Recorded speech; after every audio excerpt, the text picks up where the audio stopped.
Gerald, Walsh, Gerald, Walsh, Walsh. Good afternoon. How are you doing, Mr. Walsh? I'm doing well.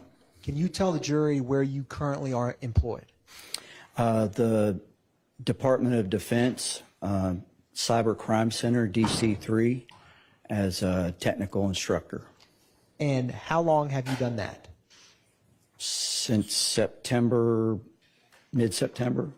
Of last year? This year. This year? So where did you work before then? Here at the Fulton County District Attorney's Office. And how long did you work with the Fulton County District Attorney's Office? Over 7 years. Now, can you describe for the jury, before you left, what was your last position? I was Assistant Chief Investigator over the Technology Unit. And in a general sense, can you briefly summarize what would be some of your duties and responsibilities? Digital forensics, meaning that I sought to obtain digital evidence off of different devices so that they could be used for the prosecution of crimes that occurred. And then also I was a wire room administrator, which we're going to get more into. Because you just brought it up, can you explain what is a wire room administrator? So a wire room administrator just makes sure that, you know, the wire room is where we do a lawful interception of a communication. And in that wire room, we have to have everything set up, all the computers set up correctly, all the users set up to use the software, the collection software, and just all these different things. Kind of like IT, but more specialized for that law enforcement purpose. And let me ask you this, is part of, or did you have some involvement with wiretaps related to this case? Yes, I did. And is that what you're here to testify about? Yes. Now, before working in the DA's office, what was your law enforcement background? I started my law enforcement career in 1990 with the Leon County Sheriff's Department, Tallahassee, Florida. Then I went on to the Seminole Department of Law Enforcement at the Hollywood Indian Reservation. I was a tribal police officer in Hollywood, Florida, and covered 6 reservations in Central and South Florida. Then went to West Virginia State Police, where I left there as a trooper first class after over 7 years. And then I came down here to Alpharetta Police Department, where I was a patrol officer, and went back to West Virginia. All these moves had to do with different family reasons. I know there's a lot of them, kind of nomadic. At any rate, in West Virginia, I was with the West Virginia Medicaid Fraud Control Unit as an investigator and initiated a digital forensics unit there after completing a degree in computer forensics from Marshall University when I was living there. And then came back down here to the DA's office. Now, I wanted to ask you about, in general, can you describe for this jury a wiretap and what that involves? So a wiretap is a lawful intercept of communications. And when I say lawful intercept, I mean it's a really big deal and should be the last kind of enforcement action that any agency would take. And you have to go in and explaining that in any kind of lawful intercept and explain the circumstances that got you there.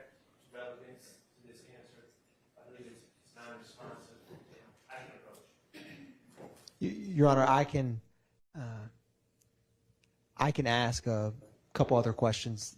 All right, go ahead. So, can you describe when a wiretap comes up, are you able to get voice calls that are made? Yes. Are you able to get text messages? Yes. Are you able, in some circumstances, to or let me ask you this, with calls and messages, do you know the date and time the call's made? Yes.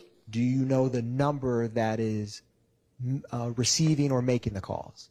Yes. Do you know if it's outgoing or ingoing, or incoming, excuse me? Yes.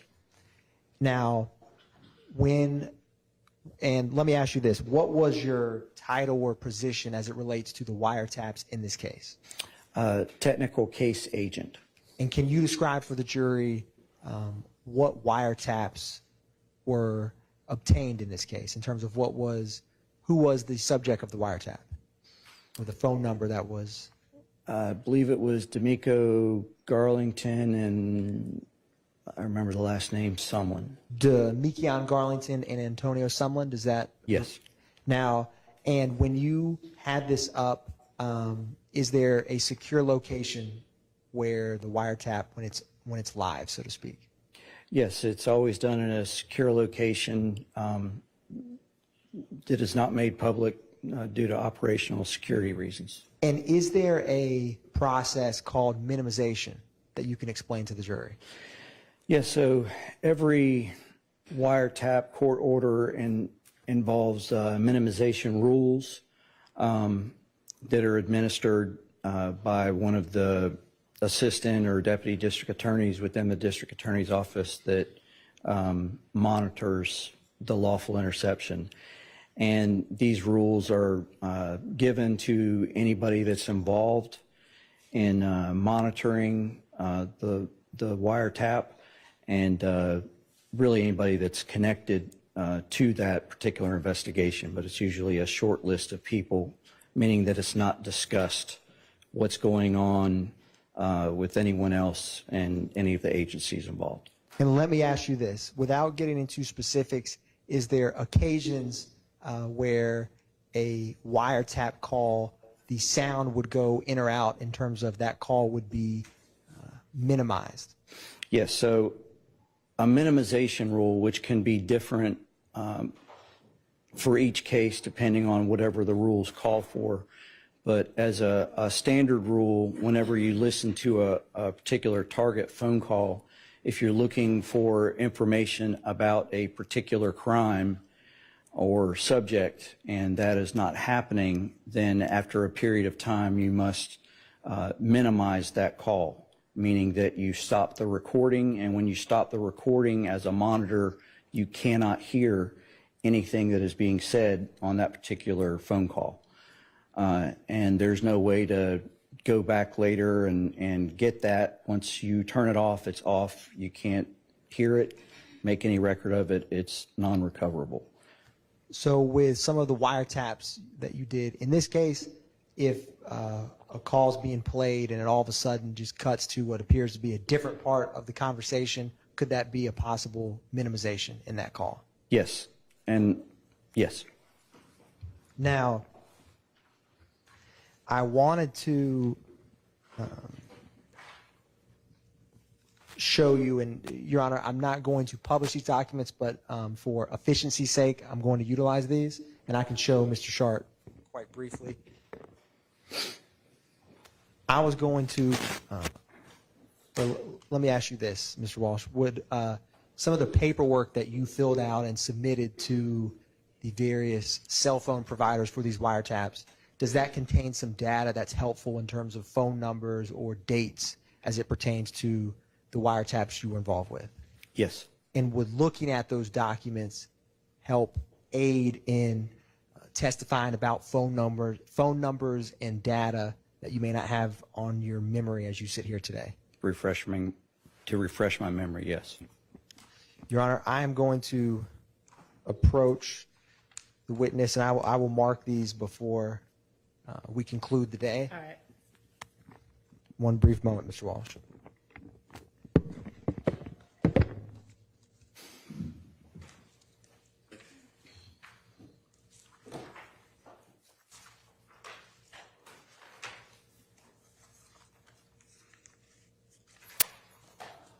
Now, in this specific case, was there in total,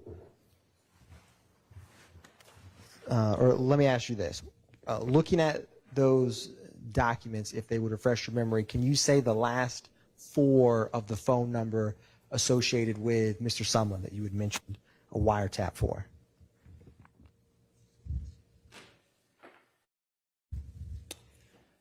I believe it was 7355. Well, I'll ask you about for Damekion Garlington, did you ever have two numbers or two wiretaps that had to get obtained? Yes. Can you explain that briefly to the jury, how that came about? So if communication on one line stops for whatever reason, if someone stops paying a phone bill or turns off the phone and stops using it and communication ceases, then the inference is that target may be using a different phone number. So if you find that other phone number out, then you can, with the same probable cause, go up on that different phone number. Understood. Now, we're looking at, and did that end up happening in this case? That did end up happening on this case. And I will say for the record, when I'm looking at these are face sheets that have a lot of data on them, and they talk about target numbers and types of data that are going to the carriers themselves so that they can use them for programming the back end of the connection, so to speak. So it doesn't necessarily say this number goes with this person. It's more about the technical data on these face sheets. Is there a phone number that ends in 7355? Yes. And is there one of those documents a phone number that ends in 8711? Yes. And is there, was there initially one of those documents that ends in 3244? Correct.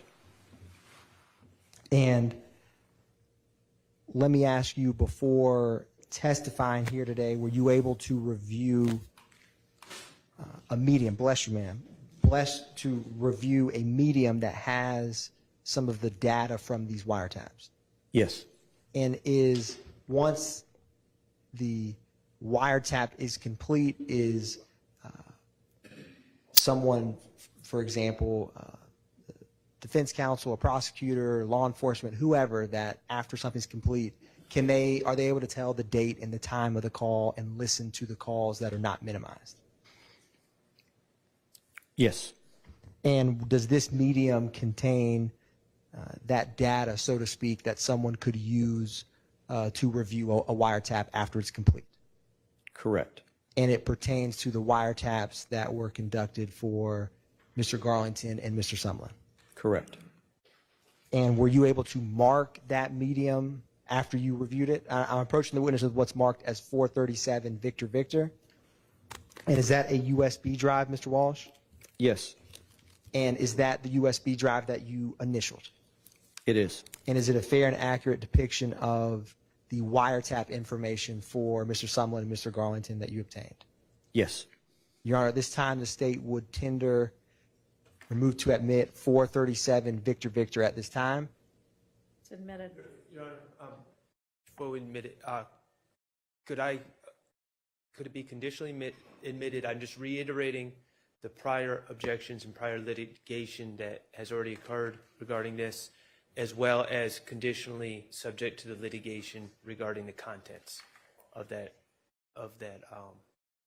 I'm not sure I follow you on the Approach. conditional admission. Everything we've litigated, any objection you have that was overruled is reserved. Okay. Do you mean something beyond that? No, that's Okay. what I'm hoping to do. Thank you. That they are admitted over objection, your objections are reserved.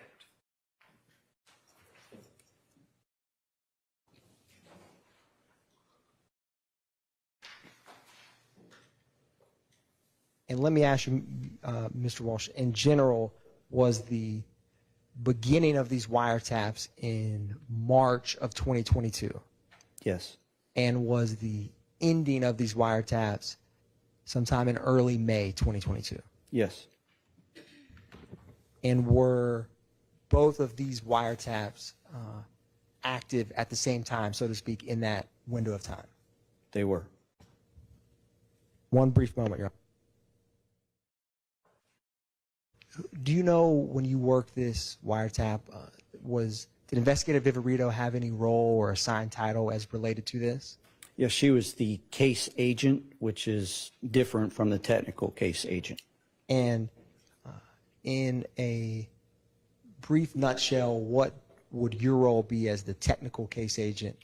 As a technical case agent, my job was to get the connections made in between the cell carriers, the intermediary computer company that would control the collection data and servers and connect it with the server in the wire room.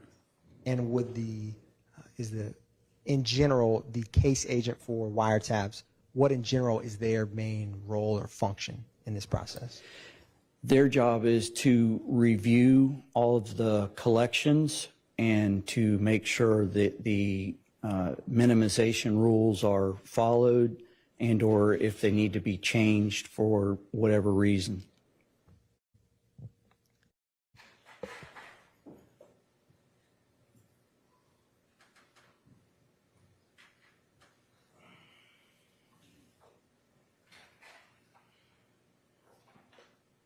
Thank you, Mr. Walsh. No further questions, Your Honor, from the state. Any cross? All right, thank you for your time. You may step down, call your next witness.